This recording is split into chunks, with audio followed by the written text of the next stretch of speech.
Argumento recebe o senador do PT de Pernambuco, Humberto Costa, que vai falar sobre o estado das obras de transposição do Rio São Francisco. Senador, uma obra tão aguardada dessa, imaginada desde o tempo do imperador Pedro II, parece que sofreu alguns obstáculos aí na sua execução. O que realmente está ocorrendo? Bem, na verdade, nós tivemos dificuldades até mesmo antes de o projeto se viabilizar, quando diversos segmentos e grupos se opuseram a essa ideia sob a argumentação de que poderia levar a algum tipo de demanda negativa para o meio ambiente ou para o próprio rio. E, posteriormente, o governo Lula decidiu fazer a licitação utilizando projetos básicos, exatamente para que pudesse essa obra começar. E foi exatamente nesse ponto da elaboração dos projetos básicos de uma obra tão complexa que nós tivemos muitas dificuldades. O pouco conhecimento do solo, um detalhamento do percurso que não era inteiramente conhecido e, como tal, tivemos esses problemas de ordem técnica que foram sanados posteriormente com os projetos executivos. Aquela discussão inicial se a vazão do rio seria, se a vazão remanescente do rio seria prejudicada. Mas quem estivesse abaixo. Isso é ponto fato em conteste, né?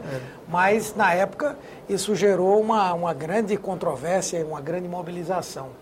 Bom, além disso, como os projetos foram licitados por intermédio de um projeto básico, então muitos desses lotes que foram ganhos por empreiteiras, eles não tinham a dimensão do tipo de dificuldades que seriam encontradas. Então, algumas delas decidiram desistir dos lotes, outras só agora fizeram um processo de negociação para que a obra fosse retomada, mas hoje tudo isso está equacionado pela atuação do governo federal e dos órgãos de controle. Quando ocorre, por exemplo, uma rediscussão do orçamento, uma empreiteira, digamos assim, que vê, ela dimensiona o projeto de uma outra forma e vê que vai custar mais do que estava programado inicialmente, de que forma o governo age? Bem, quando há margem para se fazer um aditivo, esse aditivo é feito e pode-se dar seguimento à obra. O máximo percentual do máximo de 25%.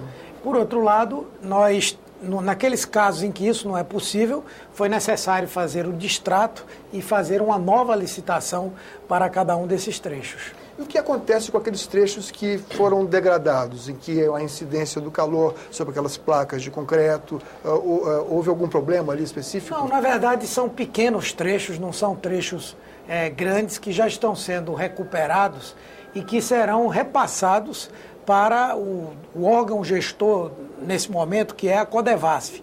Então, a Codevasf vai receber, depois que forem todos eles recuperados, e a partir daí ela vai cuidar do trabalho de conservação e manutenção.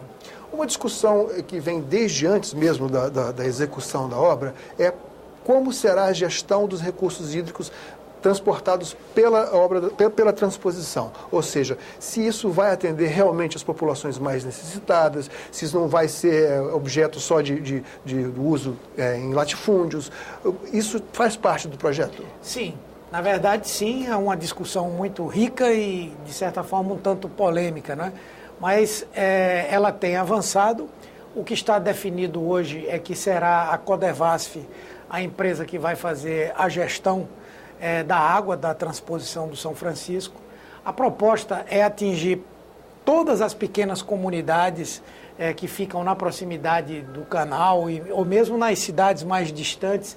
Para isso, o governo lançou o programa Água para Todos, que faz essas obras mais localizadas e, portanto, vai disponibilizar para as comunidades essa água do Rio São Francisco. Há outras coisas a discutir. O preço dessa água, porque nós sabemos que não serão apenas os pequenos produtores que vão utilizar, mas a indústria vai utilizar, agricultores de um porte maior vão poder utilizar. Então, é importante até para que nós tenhamos a segurança hídrica, que haja uma gestão em que os custos sejam perfeitamente suportáveis pelo setor público e que haja uma participação também dos que vão usufruir desse bem. O projeto tem alguma ligação, algum escopo que seja em sintonia com a instalação de cisternas para armazenamento da água também? Sim. Apesar de que as cisternas têm sido utilizadas muito mais comumente para ações emergenciais, mas sim essas ações do Água para Todos. Entre essas ações estão também a construção de cisternas, mas o objetivo principal a ser buscado é oferecer com água encanada a todas as casas daquela região, inclusive na zona rural, a água em condição de ser consumida. Até que ponto a possibilidade de fornecer água a baixo custo para populações de baixa renda representa uma redenção política daquelas populações mais pobres, sobretudo? Com certeza.